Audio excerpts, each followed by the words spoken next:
Hello friends, welcome to achieve जेरेब by Jyoti Garg.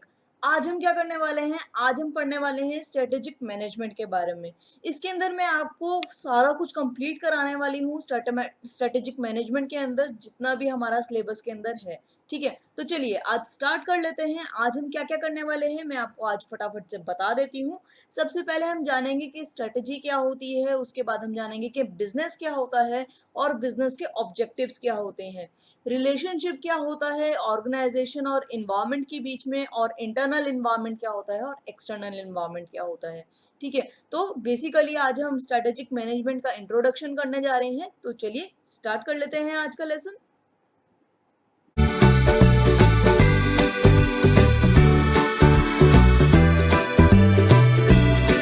Hello friends, जैसे कि मैंने अभी आपको बताया कि आज हम पढ़ने वाले हैं स्ट्रेटेजिक मैनेजमेंट। तो चलिए स्टार्ट कर लेते हैं आज का लेसन। सबसे पहले हम जानेंगे कि स्ट्रेटजी होता क्या है। तो स्ट्रेटजी क्या है? एक तरीके का प्लान एक्शन होता है जिसे हमें कंप्लीट करना होता है एक स्पेसिफिक गोल तक पहुंचने के लिए। ठीक है, तो इसके अंदर बेसिकली जैसे कि हमारे को एग्जाम्स हो गए, जैसे कि आप लोग यूजीसी नेट के लिए पढ़ रहे हो, तो आपके पास मीन्स तो है, यानी कि आपके अंदर हौसला है, आपके अंदर काबिलियत है, आपके पास ये सब कुछ है। ठीक है, लेकिन क्या है, वहां तक एंड तक पहुंचने के लिए जो आपको जेआरएफ चाहिए उसका एक पाथ, यानी कि आपको एक प्रॉपर डायरेक्शन होनी चाहिए, आपके पास प्रॉपर बुक्स होनी चाहिए, आपकी प्रॉपर प्लानिंग होनी चाहिए कि आप कैसे उस चीज़ों को अचीव करने वाले हो। ठीक है, एक एम होना चाहिए, तभी आप उन चीज़ों को क्या कर सकते हो, अचीव कर सकते हो। ठीक है, तो ये सब किस चीज़ का पार्ट है? आपकी स्ट्रेटेजी का पार्ट है। जब हम स्ट्रेटेजी बनाते हैं तब हम सब कुछ प्लान करते हैं कि हमें कैसे कैसे एक किस किस टॉपिक को पढ़ना है, किस तरीके से पढ़ना है और क्या प्लानिंग करनी है। ठीक है, तो जो स्ट्रेटजी होती है वो एक तरीके का क्या होता है, ब्रिज होता है हमारा। ठीक है, जो फिल करता है हमारे गैप को, फिल करता है हमारे गैप को। ठीक है, किसके बीच में? मीन्स और एंड्स के बीच में। ठीक है, अगर किसी को कहीं पे कोई भी प्रॉब्लम है तो बेझिझक कमेंट सेक्शन में पूछ लीजिएगा, मैं आपकी वहां पे हेल्प कर दूंगी। ठीक है, चलिए आगे बढ़ते हैं। नेक्स्ट हम जानेंगे कि बिजनेस क्या होता है, और बिजनेस के अंदर जो हमारे फेमस मैनेजमेंट फिलोसोफर हैं पीटर एफ डकर, उन्होंने क्या बोला है? उन्होंने बोला है बिजनेस वही है जहाँ पे हमें प्रॉफिट मिलता है। ठीक है, बिजनेस एग्जिस्ट फॉर प्रॉफिट, जहाँ पे प्रॉफिट है यहाँ वहीं पे हम बिजनेस करना पसंद करेंगे। कोई भी ऐसा तो नहीं है ना जो लॉस के लिए बिजनेस स्टार्ट करेगा, है ना?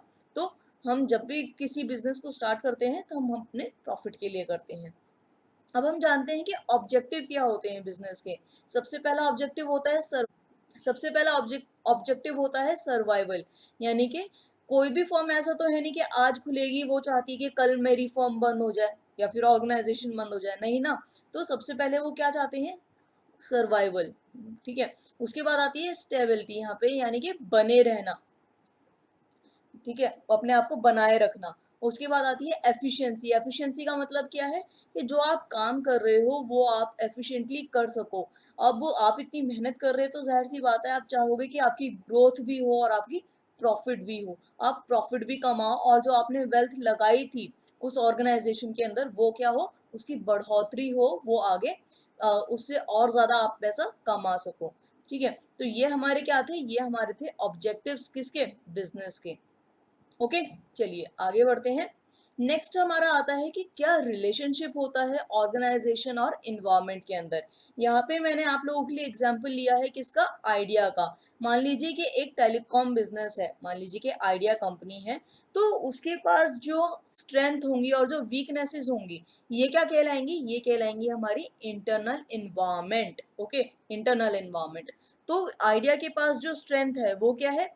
कि जो उसका कस्टमर बेस है वो बहुत अच्छा है, और उसकी वीकनेस क्या है? कि उसके पास जो टेक्नोलॉजी है वो बहुत ज्यादा क्या है? पुअर है। ओके, अब जो हमारी अपॉर्चुनिटी है और जो थ्रेट्स हैं वो क्या होते हैं? हमारे एक्सटर्नल इन्वायरमेंट, जिसके ऊपर हमारा कोई जोर नहीं चलता है। ठीक है, तो यहाँ पे उनके पास अपॉर्चुनिटी क्या है जिसे वो ग्रैब कर सकते हैं? वो ये है कि जो कस्टमर की डिमांड है वो उनको क्या है? ग्रैब कर सकते हैं, उनके अकॉर्डिंग अगर वो अपना प्रोडक्ट देते हैं तो जाहिर सी बात है कस्टमर्स जितने ज़्यादा आएंगे उनके पास। क्यों? क्योंकि वहाँ पे उनकी जो डिमांड है वो फुलफिल हो रही है। और थ्रेट क्या है? थ्रेट है उनका कंपटीशन। अब यहाँ पे कंपटीशन में कौन आ गया? वोडाफोन आ गया आपका, सैमसंग आ गया, सॉरी हमारा रिलायंस कंपनी आ गई, तो ये सब क्या है, ये सारे के सारे उसके कॉम्पिटिटर्स हैं। ओके, एयरटेल हो गया, तो ये सारे क्या हैं, उसके कॉम्पिटिटर्स हैं। चलिए नेक्स्ट देखते हैं। नेक्स्ट हमारा आता है कि इंटरनल इन्वायरमेंट क्या होता है। इंटरनल इन्वायरमेंट के अंदर हमारे 6 एम्स आते हैं। ये कौन कौन से हैं हमारे 6 एम्स? हमारे 6 एम्स है, सबसे पहला है मेन, जो कि किस में यूज होता है, एचआरएम में, यानी कि एचआरएम हमारा इंटरनल पार्ट ही है। ठीक है, फिर आती है मशीनरी, यानी कि जो हमारे एसिड्स हैं। ओके, फिर आता है मटेरियल, मटेरियल में जो हमारा रॉ मटेरियल होता है, फिनिश रॉ मटेरियल, या फिर जो प्रोसेसिंग रॉ मटेरियल मटेरियल होता है, या फिर रॉ मटेरियल होता है। ठीक है, फिनिश्ड रॉ मटेरियल होता है। ओके, ये सारी चीज़ें आ जाती हैं। नेक्स्ट हमारा आता है मनी, यानी कि एफएम रिलेटेड चीज़ें। ठीक है, ये भी हमारे इंटरनल एनवायरनमेंट का पार्ट है। उसके बाद आता है हमारा मार्केटिंग रिसर्च, कि हमारी मार्केटिंग रिसर्च क्या है, मार्केटिंग मिक्स, जैसे कि आपको पता है 4 P's होते हैं हमारे मार्केटिंग मिक्स में, वो आ जाते हैं। ओके, उसके बाद नेक्स्ट हमारा पॉइंट आता है मैनेजमेंट स्ट्रक्चर। मैनेजमेंट स्ट्रक्चर के अंदर जो हमारा ऑर्गेनाइजेशनल स्ट्रक्चर होता है, कि उसकी हायरार्की कैसी है। ठीक है, फॉर्मल है, इनफॉर्मल है, कम्युनिकेशन कैसे कर सकते हैं, लेटरल फॉर्म में कर सकते हैं, हॉरिजॉन्टल में कर सकते हैं, वर्टिकल में कर सकते हैं। ये सारी चीज़ें आपकी किस में आ जाती हैं, मैनेजमेंट स्ट्रक्चर में आ जाती हैं। ओके, नेक्स्ट हम बात करने वाले हैं एक्सटर्नल इन्वायरमेंट की। एक्सटर्नल इन्वायरमेंट के अंदर क्या होता है, ये 2 भागों में डिवाइडेड है। एक है हमारा माइक्रो, और अदर वन कौन सा है, मैक्रो। ठीक है, जो माइक्रो होता है उसका इजी फॉर्म क्या है हमें याद करने के लिए, आईसी ऑसम। ठीक है, ऑसम तो हम सभी बोलते हैं, हमें पता है ऑसम की शॉर्ट फॉर्म क्या होती है, ओएसएम। ठीक है, आईसी ऑसम, यानी कि मैं अच्छा दिख रहा हूँ। ओके, तो आईसी की फुल फॉर्म क्या है, आईसी की फुल फॉर्म है इंटरमीडिएटरीज, यानी कि कोई भी चीज जब हम कर रहे हैं तो उसके मिडल में जो चीज आ रही है, ठीक है, इंटरमीडिएटरीज। उसके बाद आते हैं कंज्यूमर्स, हमारे कंज्यूमर्स के ऊपर भी जाहिर सी बात है हमारा कोई कंट्रोल नहीं है, वो रैशनल है, उसको जहाँ पे अच्छा प्रोडक्ट मिलेगा वो वहीं पे जाएगा। ओके, ऑर्गेनाइजेशन, अब इतना ज़्यादा कंपटीशन हो गया तो जाहिर सी बात है नई नई ऑर्गेनाइजेशन आती हैं नए नए ऑफर्स के साथ। सप्लायर्स, अब सप्लायर्स ऐसा तो है नहीं कि जो प्रोडक्ट आपको सेल आउट कर रहे हैं वो किसी और को सेल आउट नहीं कर रहे, वो औरों को भी सेल आउट कर रहे हैं, तो आपके सप्लायर्स कैसे हैं। मार्केट, अब आपकी निश मार्केट है या आप मोनोपोली में हो, परफेक्ट मार्केट है, तो उसके ऊपर डिपेंड करता है।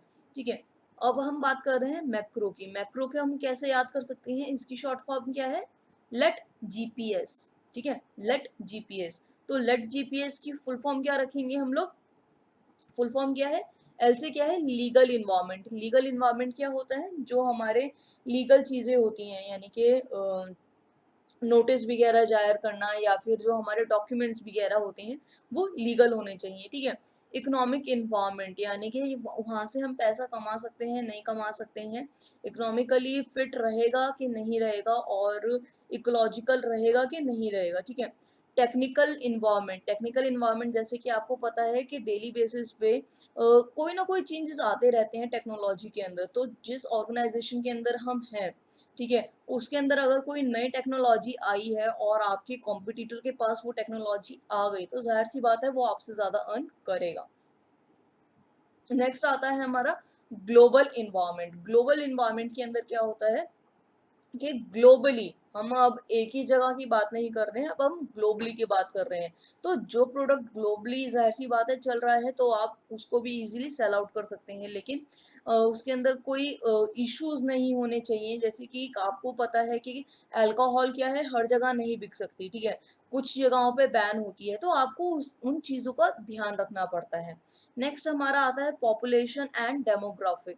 पॉपुलेशन एंड डेमोग्राफिक के अंदर क्या होता है, कुछ चीज़ें होती हैं जो सिर्फ मेल यूज़ करते हैं, कुछ चीज़ें होती हैं जो सिर्फ फीमेल यूज़ करती हैं, या फिर कुछ चीज़ें ऐसी होती हैं जो एक पर्टिकुलर स्टेट में नहीं मिलती है, जैसे कि अभी हमने अल्कोहल की बात करी है। ठीक है, तो जो गुजरात में रहते हैं, आपको पता है कि वो टोटली क्या है, ड्राई स्टेट है, वहाँ पे आपको अल्कोहल नहीं मिलेगी, तो क्या वो कहीं और मिलेगी, नहीं मिलेगी। ठीक है, गुजरात में वो आपको कहीं पे भी नहीं मिलेगी, अगर आपको अल्कोहल चाहिए तो आपको गुजरात से बाहर आना पड़ेगा। ठीक है, तो इसी तरीके से काफ़ी सारे लग्जूरियस प्रोडक्ट होते हैं जो क्या है, लोअर, यानी कि जो मिडिल क्लास होते हैं, या फिर जो सिर्फ अपनी मिनिमम क्या नाम अपनी ज़रूरतें पूरी कर पाते हैं, तो क्या वो लग्ज़री प्रोडक्ट्स ले सकते हैं? नहीं ले सकते हैं, तो वो यहाँ पे आ जाते हैं, ठीक है।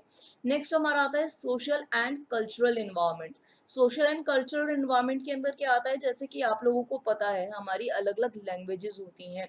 हमारी नहीं मतलब इन टोटल अगर हम इंडिया की बात करें तो काफ़ी सारी हमारी लैंग्वेजेज़ हैं और काफ़ी सारे कल्चर्स यहाँ पे देखे जाते हैं। ठीक है, कोई मुस्लिम है, कोई गुजराती है, कोई राजस्थानी है, कोई मतलब अलग-अलग यहाँ पे काफ़ी सारे कल्चर्स हैं, तमिलियंस हैं और कर्नाटक जैसे हैं, बंगालीज़ हैं, तो अलग-अलग कल्चर की अलग-अलग क्या है मान्यताएँ हैं, अलग-अलग तरीके से वो रिएक्ट करते हैं, ठीक है? तो उन सभी चीज़ों को देखते हुए आपका जो एनवायरनमेंट है, ऑर्गनाइज़ेशन जो है, वो क्या है उसके ऊपर भी फोकस होना चाहिए। ठीक है, जैसे कि अभी क्या है इंडिपेंडेंस डे आ रहा है, तो ये किसी कल्चर से रिलेटेड नहीं है, वो तो ऑल ओवर इंडिया के अंदर ही आएगा, ठीक है। लेकिन बीच में अगर ईद आती है, तो क्या वो हिंदूज़ मनाते हैं? नहीं मनाते, बहुत कम मनाते हैं अगर मनाते भी हैं, ठीक है। और जैसे कि हमारा बाकी त्योहार आ गए, रक्षाबंधन आ गया, ठीक है, तो ये क्या है मुस्लिम्स मनाएँगे, नहीं मनाएँगे। तो इस तरीके से क्या है अलग-अलग कल्चर्स के अंदर अलग-अलग सोशल के अकॉर्डिंग क्या है हमारे एनवायरनमेंट्स डिवाइडेड हैं, ओके। तो फ्रेंड्स आज का लेसन इतना ही था, अच्छा लगा हो तो प्लीज़ लाइक कर दीजिएगा, शेयर कर लीजिएगा अपने सभी दोस्तों के साथ और ये मेरे कुछ लिंक्स हैं, इनसे आप मुझसे कनेक्ट कर सकते हो, ये सारे लिंक आपको नीचे डिस्क्रिप्शन में मिल जाएँगे और अगर आपको कोई भी प्रॉब्लम होती है तो आप बेझिझक मुझे कमेंट सेक्शन में पूछ सकते हैं। तो चलिए फ्रेंड्स अब मैं आपसे मिलती हूँ अपने अगले लेसन में, तब तक के लिए कीप लर्निंग, कीप शेयरिंग।